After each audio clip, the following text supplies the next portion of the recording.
A golden chain, the mercy and compassion of divine love, is passed around every imperiled soul.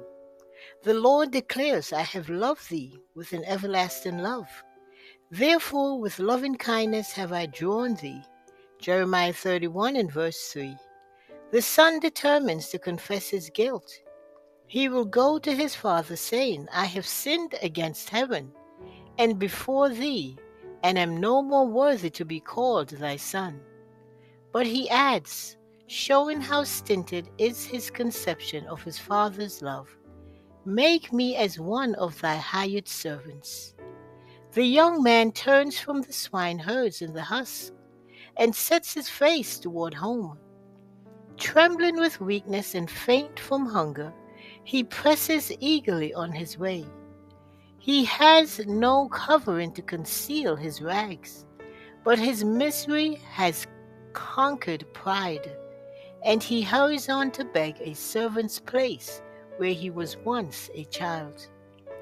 Little did the gay, thoughtless youth, as he went out from his father's gate, dream of the ache and longing left in that father's heart. When he danced and feasted with his wild companions, little did he think of the shadow that had fallen on his home. And now, as with weary and painful steps, he pursues the homeward way, he knows not that one is watching for his return. But while he is yet a great way off, the Father discerns his form. Love is of quick sight. Not even the degradation of the years of sin can conceal the Son from his Father's eyes. He had compassion and ran and fell on his neck in a long, clinging, tender embrace. The Father will permit no contemptuous eye to mock at his Son's misery and tatters. He takes from his own shoulders the broad, rich mantle and wraps it around the Son's wasted form. And the youth sobs out his repentance, saying, Father, I have sinned against thee. I have sinned against heaven and in thy sight, and am no more worthy to be called thy son.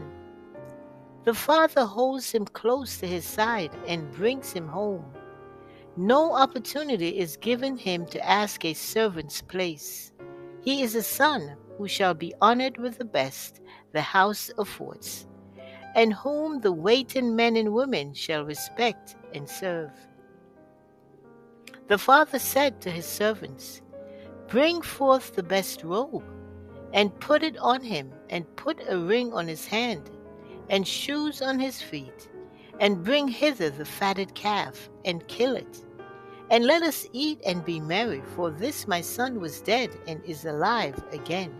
He was lost and is found. And they began to be merry.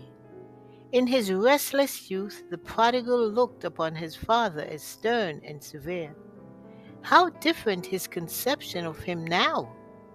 So those who are deceived by Satan look upon God as hard and exacting.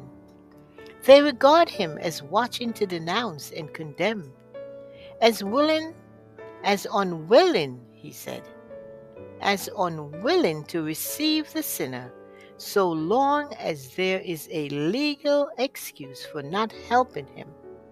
His law they regard as a restriction upon men's happiness, a burdensome yoke from which they are glad to escape. But he whose eyes have been opened by the love of Christ will behold God as full of compassion.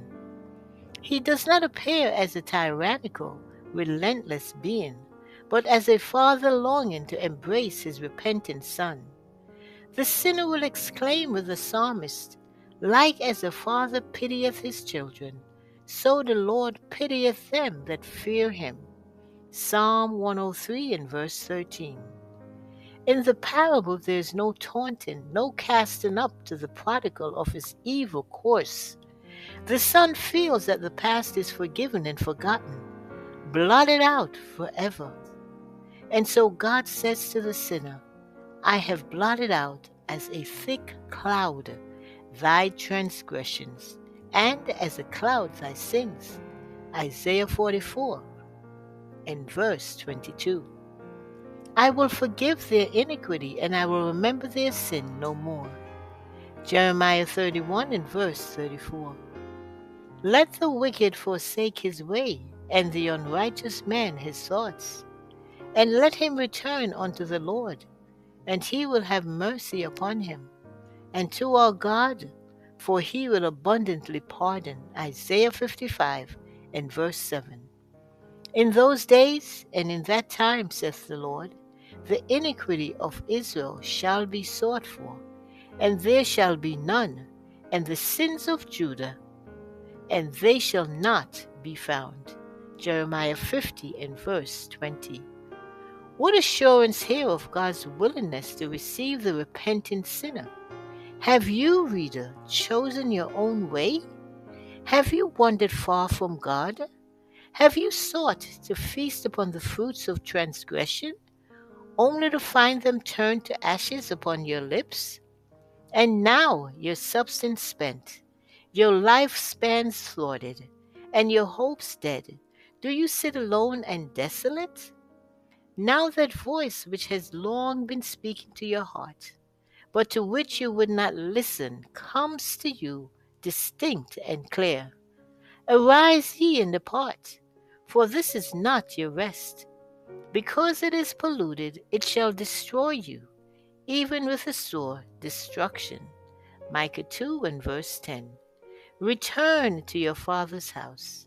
He invites you, saying, Return unto me, for I have redeemed thee. Isaiah 44 and verse 22. May we take heed. Return unto me, he said. Return to our Father's house. Blessings, Maranatha. Jesus is coming soon.